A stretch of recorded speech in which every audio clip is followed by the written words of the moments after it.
Bonsoir à tous, soyez les bienvenus dans Planète Locale, l'émission de BFM Marseille-Provence consacrée à l'actualité écologique dans notre département. Aujourd'hui, on va parler de bilan carbone, vous le savez, de certaines entreprises du département avec Pascal Baudouin. Bonsoir. Bonsoir. Vous êtes le directeur de la cimenterie Lafarge de la Malle. Oui. Vous êtes notre invité, l'invité de Planète Locale. Vous allez tout nous dire sur ce qui est mis en place chez vous pour réduire le bilan carbone. À mes côtés, comme chaque lundi, Rémi du Média Gomet. Bonsoir Rémi, comment vas-tu ? Très bien, et toi ? Ça va très bien, je te remercie. Comme un lundi matin, on est en forme et on est content de participer à Planète Locale parce que lundi après-midi, et non le matin, c'est déjà passé, et tu vas commencer avec l'actualité écologique de la semaine.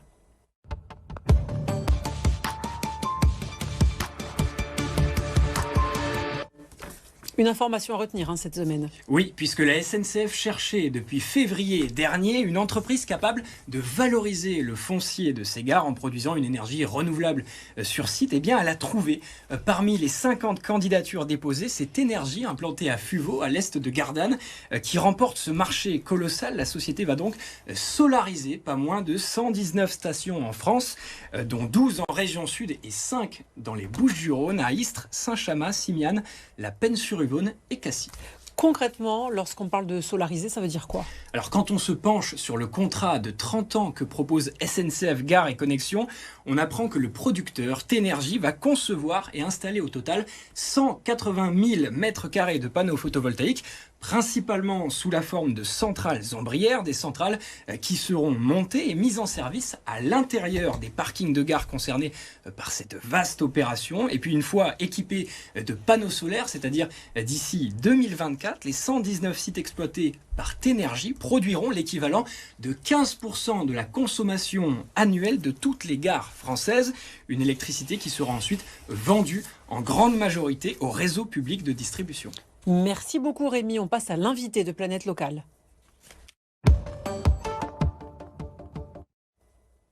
Pascal Baudouin, bonsoir. Bonsoir. Vous êtes donc le directeur de la cimenterie Lafarge de la Malle. Lorsqu'on parle de bilan carbone, de quoi parle-t-on concrètement ? Alors d'émissions de carbone, bien sûr, et de préservation de la planète, parce qu'aujourd'hui, notre enjeu majeur, c'est de baisser et d'accélérer la baisse de notre bilan carbone. Où est-ce que vous vous situez, vous, en termes d'émissions ? Alors, on fait partie des gros émetteurs de la région, mais on fait partie aussi des entreprises qui sont les plus novatrices dans le monde du ciment, puisque le ciment, naturellement, émet du carbone. On a émis, on émet de moins en moins, et nous avons une feuille de route qui nous amène vers une ambition à zéro carbone en 2050. Donc, l'usine de la Malle a pris ces dernières années beaucoup d'avance, puisque dès 2019, nous avons arrêté les ciments hautement carbonés de notre gamme pour passer à ce qu'on appelle des ciments bas carbone, et qui, au fur et à mesure des développements et des innovations, devient de jour en jour toujours plus bas carbone. Voilà. Alors concrètement, est-ce qu'on peut expliquer comment fonctionne une cimenterie et qu'est-ce qui explique justement que ça émette des polluants ? Alors deux éléments. Pour exploiter une cimenterie, il faut une carrière. On fait un mélange 75%, 25%, 75% calcaire, 25% argile. Ce mélange est broyé et cuit à haute température. Et c'est cette cuisson qui dégage... Dans les fours de cimenterie qui dégagent du carbone. Pour cette cuisson, il faut du combustible, bien sûr. Donc le combustible en lui-même, la combustion génère du carbone, et puis la cuisson du calcaire génère une décomposition du calcaire qui elle-même génère ce qu'on appelle la décarbonation, et donc du CO2. Donc c'est l'addition de ces deux émissions de carbone qui génère les émissions globales d'une cimenterie. Alors vous l'avez rappelé, la cimenterie La Malle Lafarge, elle fait partie de ces 50 sites industriels les plus polluants en France. Concrètement, aujourd'hui, qu'est-ce que vous proposez ? Quels fonds est-ce que vous déployez pour sortir de cette liste noire ? Alors sur le carbone, il y a deux étapes. La première de nos responsabilités, c'est de baisser les émissions, l'origine des émissions. Donc pour ça, on travaille sur ce qu'on appelle le cru, donc la matière première, essayer de minimiser l'apport de matière carbonée dans la matière première. Ensuite, on travaille sur les combustibles, toujours minimiser les combustibles fossiles, mettre des combustibles alternatifs issus de l'économie circulaire locale.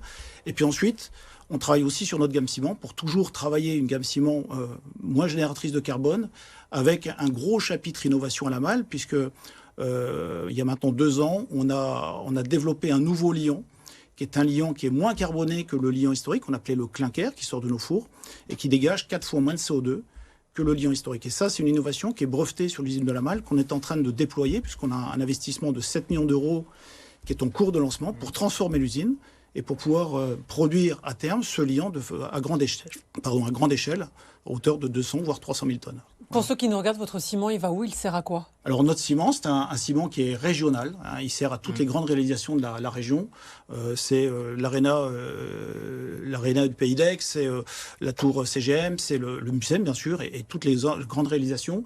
Notre marché, c'est le sud d'Avignon, Istres, Marseille-Aix bien sûr, et puis jusqu'à Nice. On exporte notre ciment jusqu'à Nice. Quand vous dites que vous avez fait baisser les polluants, que vous faites un autre type de ciment, quelle est la différence avec l'ancien ciment? Est-ce qu'il marche aussi bien, entre guillemets? Ah oui, alors bien sûr. Vous n'allez pas nous dire non, mais quelle est la différence en termes peut-être de résistance? Alors, en termes de résistance, ils sont tout aussi résistants. Les ciments sont normés par classe. Donc on a aujourd'hui initié un premier ciment, notre jargon, en 42,5 mégapascal à 28 jours. Ah, tout à fait, oui. Voilà. Et on ambitionne demain, avec la production à grande échelle de ces nouveaux liants, d'intégrer ce nion dans l'ensemble de notre gamme pour pouvoir finalement faire baisser l'empreinte carbone encore de l'ensemble de notre gamme. Alors peut-être que parmi nos téléspectateurs, c'est même sûr, il y a des riverains de votre usine. On sait qu'il y a eu des dérogations de l'État qui ont parfois été dépassées avec des mises en demeure de la préfecture. Concrètement, quand est-ce que votre activité rentrera justement dans les clous que demande l'Europe ? Alors, on a beaucoup parlé du carbone. Effectivement, ça fait partie de nos 4 priorités environnementales. C'est même le socle de nos priorités environnementales. Et puis, autour de ce carbone, et pour arriver à ces résultats, il faut un certain nombre de paramètres, et notamment d'exigences. Donc, le premier point, c'est réduire nos nuisances. C'est un élément de base. Nos riverains l'ont demandé, on les a écoutés. Et donc, par rapport à ça, on a aujourd'hui lourdement investi sur le site de la Malle, puisqu'en début d'année, on a inauguré un filtre à manche de dernière génération qui nous a permis de diviser par 8 nos émissions de poussière. Et aujourd'hui, on est quasiment à diviser par 2 les émissions de soufre. Donc, on est très, très content des résultats de cet investissement. Je pense que le ressenti de nos riverains est plutôt positif. On les rencontre, on en parlera peut-être tout à l'heure, dans les comités de quartier et autres, et on commence à avoir des ressentis positifs, ce qui est pour nous effectivement une certaine satisfaction. Comment vous l'avez financé cet investissement? 5 millions d'euros, c'est ça? 5 millions d'euros, c'est Lafarge Holcim qui l'a financé, oui.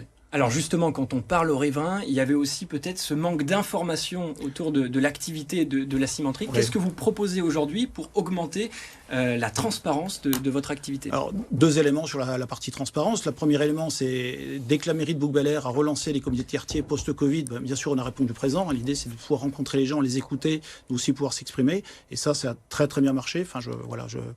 C'est vraiment un point positif. Le deuxième point, c'est que Monsieur le Préfet a lancé une CSS et on y a participé volontiers sur une première réunion qui s'est là aussi bien passée. Et le troisième point, c'est qu'on a réouvert l'usine aux riverains et aux différentes parties prenantes qui souhaitaient la visiter. Donc, usine en marche, puisqu'on a fait une journée porte ouverte le 8 octobre, qui a été une grande réussite pour le personnel, pour les 300 riverains qui ont pu aller visiter l'usine en marche. Donc, on n'a rien caché, complètement transparent. Voilà, donc ça, c'est vraiment un premier point. Puis le deuxième point, c'est le lancement d'une campagne de mesures avec Atmosud, dans la périphérie directe de l'usine. L'objectif de cette campagne de mesures était d'arriver à qualifier la qualité de l'air aux environs de l'usine et donc l'impact de l'usine ou des autres contributeurs. Ça va être pérennisé? Alors voilà, effectivement, au bout de 2 ans de mesures, on se rend compte qu'effectivement, on est sur des facteurs multicausals d'évolution de la qualité de l'air dans la zone. Quand on a vu l'importance qu'avaient ces éléments factuels vis-à-vis des riverains, que ça permet d'expliquer, de rassurer, etc. Donc nous, on a tout de suite pris l'engagement de cofinancer une station durable dans la zone. Et donc là, aujourd'hui, on est en train de construire un système de gouvernance qui soit un système le plus ouvert possible avec des décideurs publics et des décideurs privés. Voilà, moi je reste convaincu que la croissance durable est directement liée à notre capacité à engendrer un développement économique lié à un développement écologique. Et le développement écologique, il faut pouvoir le mesurer pour pouvoir rassurer tout le monde. Et voilà, c'est un peu ce qu'on a connu sur l'usine. Voilà. Merci beaucoup, Pascal Baudouin, directeur de la cimenterie Lafarge de la Malle, d'être venu sur le plateau de Planète Locale. On continue, vous restez là d'ailleurs, avec l'objet écologique de la semaine de Rémi.